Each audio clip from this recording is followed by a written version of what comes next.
हरे राम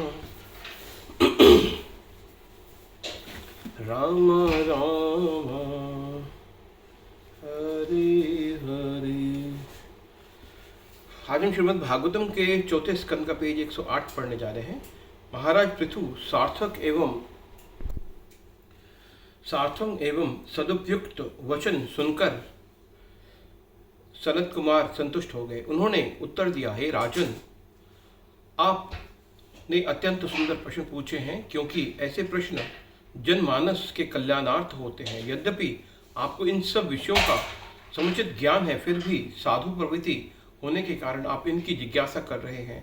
महाराज, गहन विचार के पश्चात शास्त्रों का निष्कर्ष है कि मनुष्य समाज में का परम कल्याण शारीरिक चेतना से विरक्त होना तथा प्रकृति के 3 गुणों से परे परम भगवान श्री हरि के प्रति आसक्ति निर्माण करता है। भगवान के प्रति इस आसक्ति का विकास भक्ति योग की विधि द्वारा किया जा सकता है, जो भगवान की महिमाओं के श्रवण एवं कीर्तन से आरंभ होती है। मनुष्य को चाहिए कि वे अपने जीवन को इस प्रकार ढाले कि वे भगवान की महिमामृत के पिए बिना एक क्षण भी शांति से न बैठे। केवल इस प्रकार वे भौतिक इंद्र भोग के प्रति अपनी गहरी जमी इच्छाओं से नीरस हो सकता है। ऐसे भक्त को अत्यंत सरल जीवन यापन करना चाहिए और सावधानी पूर्वक नियमों का पालन करते हुए अन्यों की निंदा नहीं करनी चाहिए। उसे उन लोगों का संग त्याग देना चाहिए जो केवल धन कमाने और इंद्रिय भोग के में रुचि रखते हैं। इसलिए क्योंकि जब किसी व्यक्ति का मन और इंद्रियां भोग कामना से भौतिक वस्तुओं में से आकर्षित हो जाती हैं, तो उसका मन अशांत और व्याकुल हो जाता है। परिणाम स्वरूप उसकी वास्तविक चेतना आच्छादित होकर उसी प्रकार नष्ट हो जाती है, जिस प्रकार किसी सरोवर के तट पर उगी लंबी घास धीरे धीरे एक सरोवर के पानी को चूस लेती है। हमारे मन में यह विचार कि अमुक कार्य आत्म साक्षात्कार से अधिक महत्वपूर्ण है, हमारे सच्चे स्वार्थ के मार्ग में सबसे कठिन बाधा है।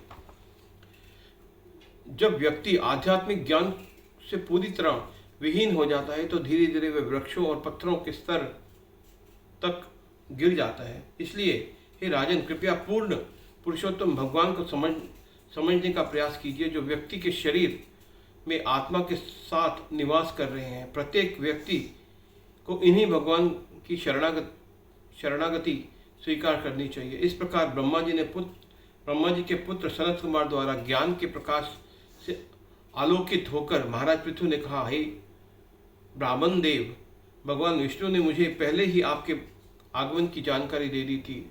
आज आप इसकी पुष्टि करने के लिए यहाँ उपस्थित हुए हैं। चूंकि यह मेरा धर्म है कि मैं आपको कुछ भेंट दूं, मैं आपको अपना जीवन, परिजन, राजमहल, धन, संपत्ति और यहाँ तक कि अपना संपूर्ण राज्य एवं राज्यकोष अर्पित करता हूँ। मैंने ये सब अन्यों से प्राप्त किया है, इसलिए इसे अपना कहकर देते हुए मुझे हिचकिचाहट हो रही है। यह संपूर्ण ऐश्वर्य मैंने ब्राह्मणों की कृपा से प्राप्त किया है, और उस दृष्टि से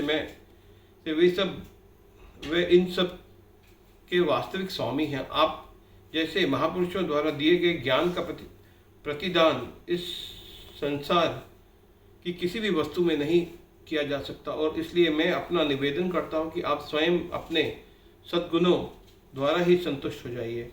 महाराज पृथु के आदर सत्कार के चारों कुमार अति संतुष्ट थे। सबसे सम्मुख राजा की चरित्र का गुणगान करते हुए उन्होंने आनंदपुर को आकाशमार्ग द्वारा वहां से प्रस्थान किया। चतुष्कुमारों के जाने के बाद महाराज पृथु एकमात्र भगवान की प्रसन्नता हेतु अपने राज्य पर शासन करने लगे। उन्होंने अपनी पत्नी अर्ची के गर्भ से 5 पुत्रों को जन्म दिया, जिनके नाम थे विजिताश्व, धूम्रकेश, हर्यक्ष, द्रविण और वृक। एक और महाराज पृथु इंद्रदेव के समान बलवान थे, तो दूसरी ओर वे पृथ्वी के समान सहनशील भी थे।